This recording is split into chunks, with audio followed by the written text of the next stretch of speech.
Welcome. My name is George Pearson and I run the How To Gurus channel here on YouTube. Most of the videos in my channel are short demonstrations of the different tools and techniques you'll find in various software programs. Right now I have several hundred of these quick videos available on YouTube. This video though is different. This is part of a new series of longer demonstrations that I'm doing to show you how to complete complex projects from start to finish using a variety of techniques and tools. All of the images I use in these projects are in the public domain, and I've included a link to the pictures in the video description in case you want to work along using the same images.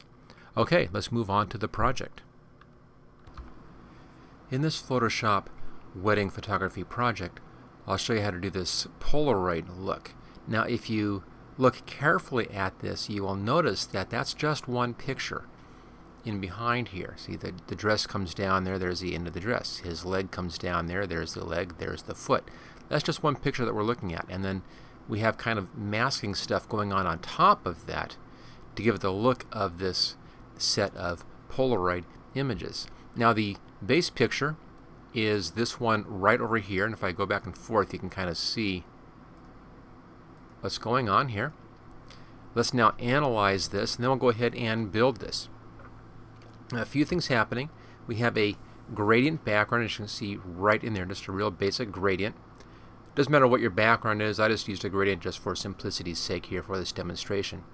We then have these frames. We have 1, 2, 3, 4, 5 of these frames. You can use whatever number works best for your particular use.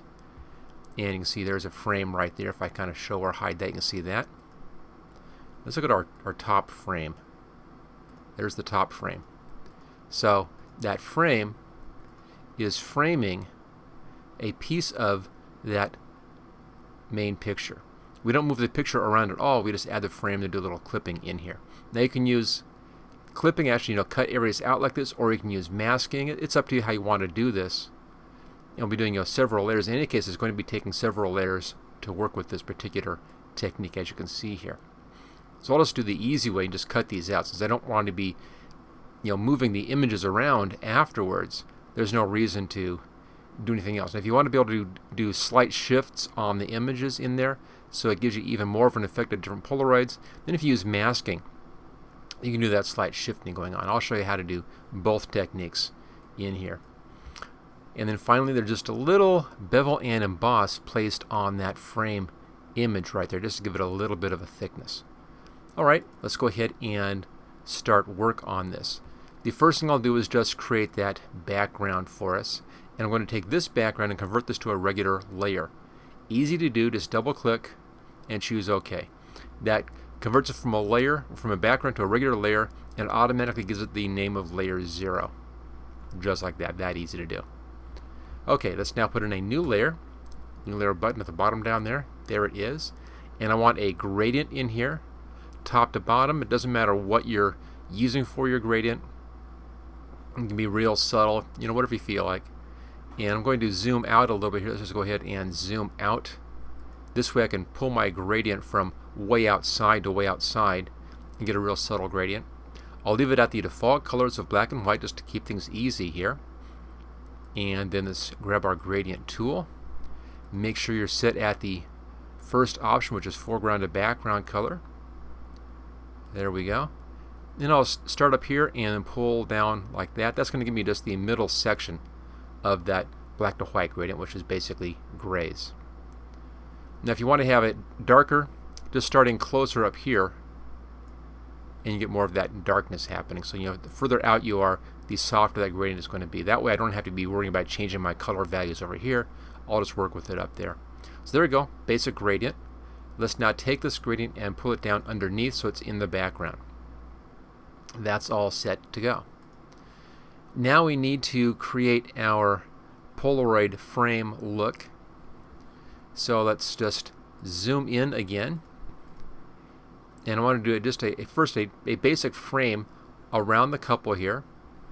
So I'll find a nice frame, grab my little selection tool right there.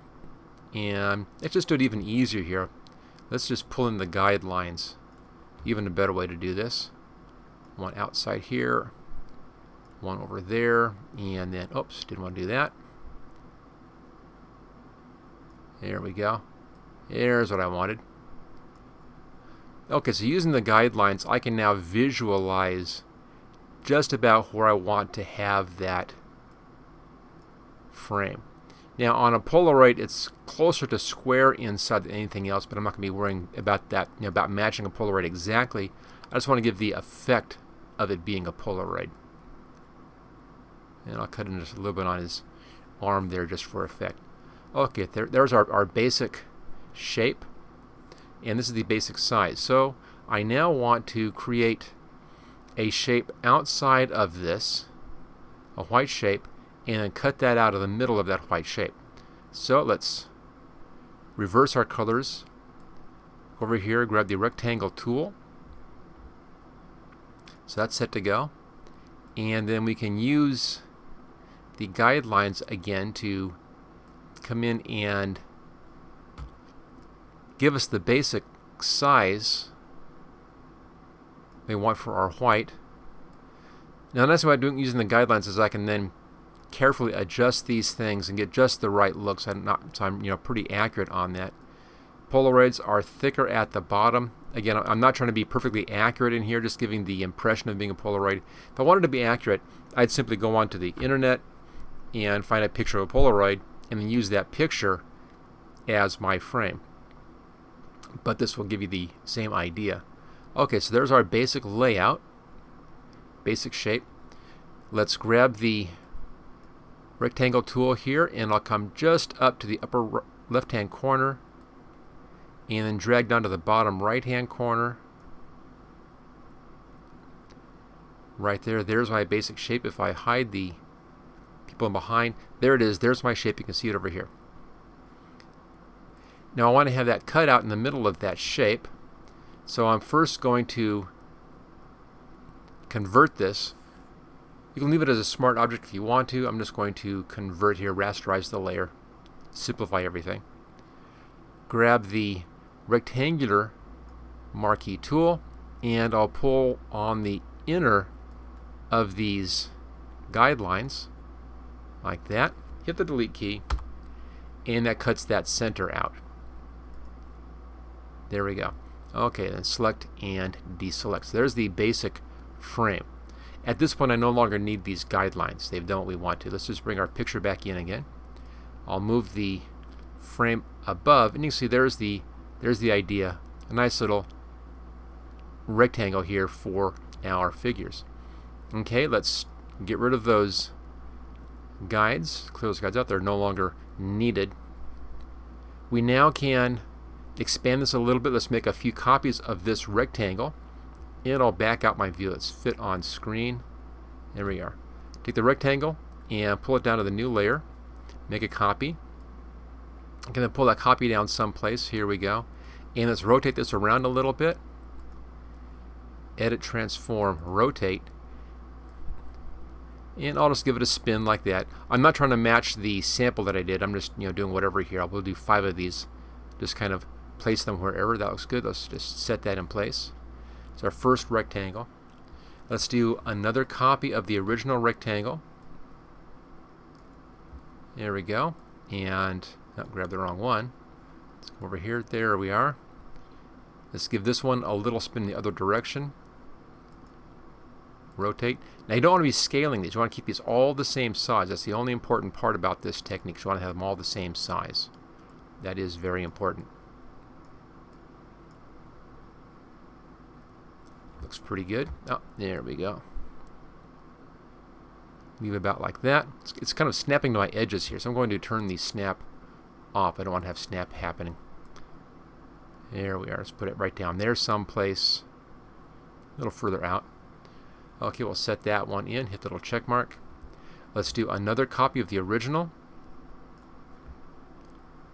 And then I'll put that one up here somewhere. Same thing, edit, transform, rotate. I'll spin this one this way, a little different angle than that one. Maybe a little more on this. Just stick it up kind of like that. There we go. And apply. That's fine. And then back to our original, and one more. copy. And I'll also put this one way up in the corner someplace. And same thing, edit, transform, rotate. A little bit of a twist there. I'll put it in kind of like that, just to give us something up there at the top. Just kind of seeing what a good composition would be here. That's kind of nice. I'll put it right there. Okay, so far so good. Now the important one to have is the first rectangle. You want to have that one on top of your stack. So let's just drag that to the top of our layers in here. And if you have too many layers, it's kind of hard to see all these layers. You may want to adjust the layout of your layers. I'm going to float this panel over here just for a second. Click on that little icon right there and panel options in here, and you can adjust the thumbnail size. I've left my thumbnail size large so it's easy to see what we're doing in here. But if you begin having a lot of layers, you may want to go for a small thumbnail size like that so you can see all of your layers very, very easily. And I'll leave that here for the rest of this discussion so you can see what we're doing. Just make it real simple. Okay, let's put this back in here again. There we go. Back to the front where I like it. Alright, so we have 1, 2, 3, 4, 5 of these rectangles and one image. We want to now have 5 copies of the image. So I'll pull it down and make a copy. Let's put that one right up behind our first rectangle. Make another copy. Put that behind our second rectangle. Another copy. Put that behind our third rectangle. One more copy behind the fourth. And we already have them behind the fifth. Alright, now to keep things clean, I'm going to hide everything except for the one that we're working on. And we'll start at the top and work down towards the bottom. Okay, top rectangle. I want to grab the area outside of this rectangle. So I use my magic wand, click outside. That selects everything outside of that rectangle. Let's now come down to that first layer here with our image, hit the delete key, and that removes that background. Okay, let's just deselect that. Same thing on the next one down. Let's just bring our next one up. There it is. Go onto the rectangle, magic wand outside of your shape. Now I want to get this part down here too. I'll do that in just a second. Hit the delete key. There we are. Let's just get back on my rectangle. There we go. Grab that, back to our image, delete key, and then deselect. Okay, down to our next set, which is this one. Go to the rectangle, click outside of the rectangle, come down to your image, hit the delete key, and then deselect. Come down to our next set right here. Same thing, go to the rectangle, click outside, and then come down to the image, hit the delete key, back up to the rectangle again, click outside up there, back to the image, delete key. Now I could have, of course, added that selection to this selection and done the delete in one step. I'm just doing it in 2 steps so it's real obvious what it is that I'm doing here. Okay, final one. Right down here, there's the rectangle, there's the image. Back to the rectangle, click outside of the rectangle, down to the image, hit the delete key, and then deselect. Okay, all we need to do now is just to show these again.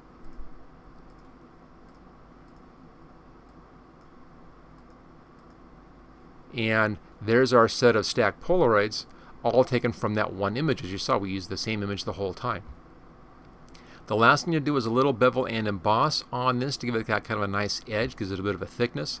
Let's go to our top one up here, click on the FX, or go up to Layer, and we're going to be doing a layer style right here. Bevel and emboss. There it is. There's your bevel and emboss. You can play with that if you want to. I want to have this one as a chisel hard bevel and emboss. You can do an outer bevel, inner bevel, and so forth. And this one we want to have the inner bevel on this. Let's bring the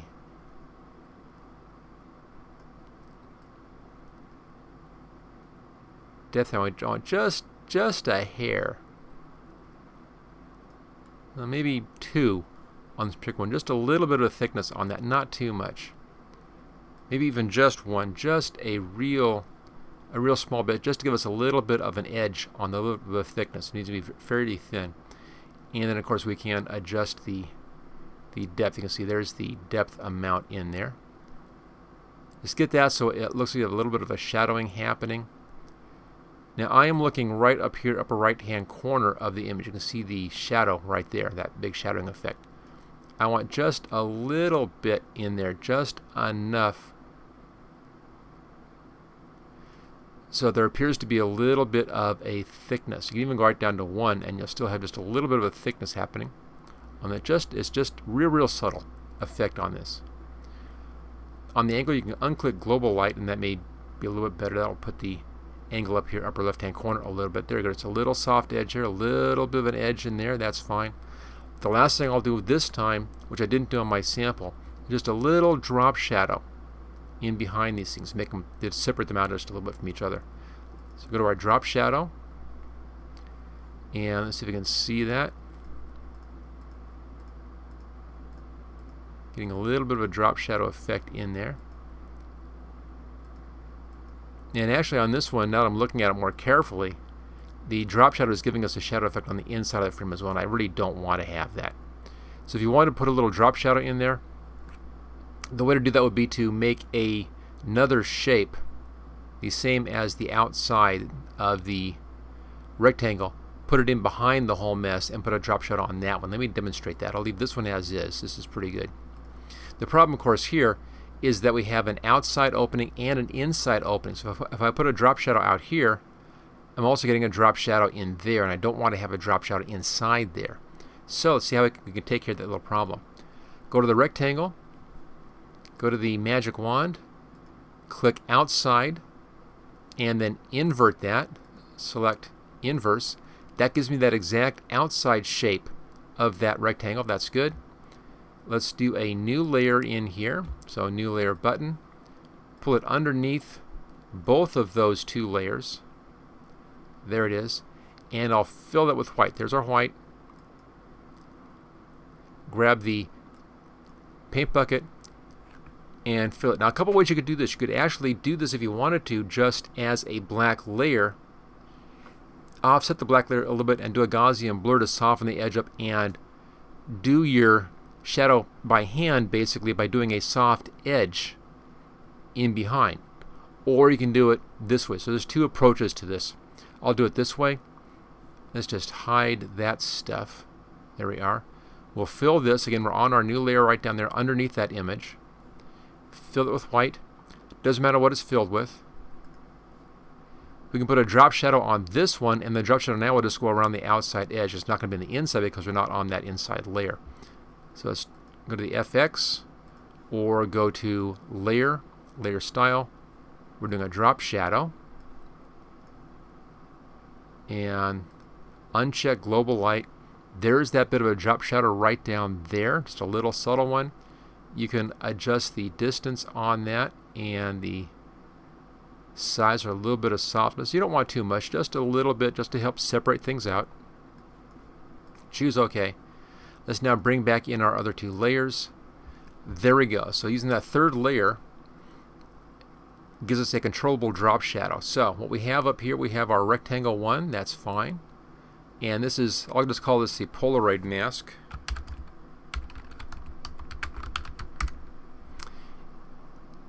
The second one is our picture right there. Collapse the effects. And the third one is the shape for drop shadow.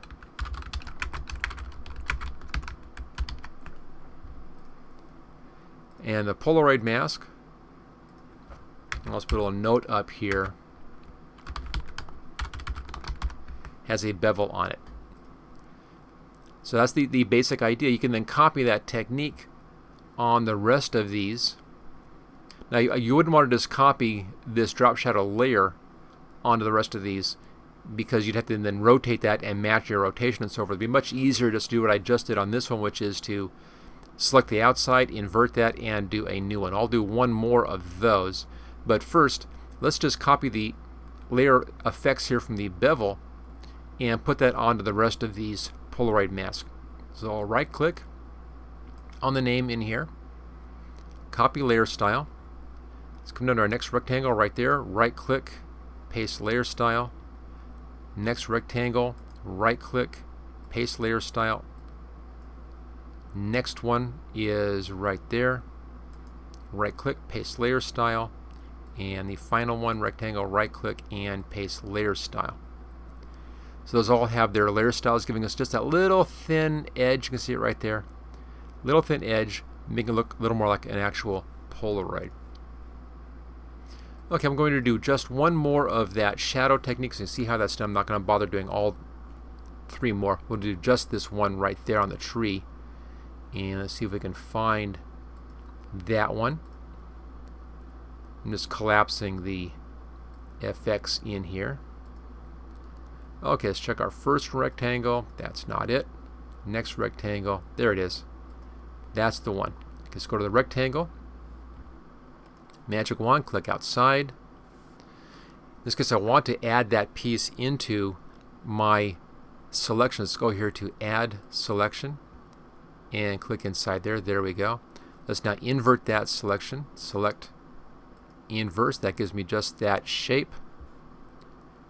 Come back down here, New Layer button. Pull it underneath that set, because of course these two are a set. Underneath the set, fill this with whatever you want. It doesn't really matter. I'm just using the same white again. Okay, it fills it with white. We can kind of see that if I get rid of those. There it is. There's it with white. Deselect. In this case, I want to match the drop shadow. So let's go up here to our drop shadow layer right there. Right click, copy layer style. Let's come down to our new one, which is layer 2 right down here. Right click, paste layer style. That gives me that little drop shadow in there. And then bring these back together again. Now the last thing you may want to do on this to make this whole thing a little more controllable is you want to group these together into sets. So again, 2 ways. You can put these into folders if you want to, or you can just link them together. I'm just going to link these together. So I'll just click on all 3 of those, hit the link button right there. Those are now linked together. Everything else is going to be in 2s because I don't have that drop shadow layer except for that one that we just copied. So I'll do those as links. There's the one that has that drop shadow, so that's going to be these 3. Link those, and then do the final 2 here. Link those. To select multiples at once, click on the top one, get rid of that, there we go. Click on your top one, hold the shift key down, click on the bottom one, that will select all of those together. If you need to select different ones, hold the control key down, you can select different ones that way, so you have these different techniques. Once you have these things linked together, you can then move them around. So I can take this one for instance. Now if these 3 are linked, I can then grab that one and actually move the whole thing around. Notice though that you may have clipped off part of your image, so just keep that in mind. But that allows you a little bit of freedom once that is done to offset things a little bit so it's not as obvious that the images are based on the same picture. Let's come down here to our bottom one, and notice up here I have auto select on. So if I click on one of these images, it grabs that layer. They're of course linked, so I can now move that off just a little bit, which offsets the leg, and it's not as obvious that this is the same picture. That one, there's a tree right here. I can hide that a bit. Just again move that a little bit off so that tree is not lined up exactly. And this one doesn't really matter down here. I mean, you can't really tell if that's part of that same dress. So there we go. That's how to do that Polaroid look. As you can see, it's really pretty straightforward once you think through the steps. It's just doing it several times on your original picture. Thank you for watching this special Photoshop photography project video. Don't forget to subscribe so that you will get first notice of new project videos in the future. Just click on this link right here where it says subscribe here. You can get all 12 project videos in this series along with 26 special videos demonstrating the tools and techniques that I used in these projects by clicking on this link right down here. And then thank you again for watching this training video.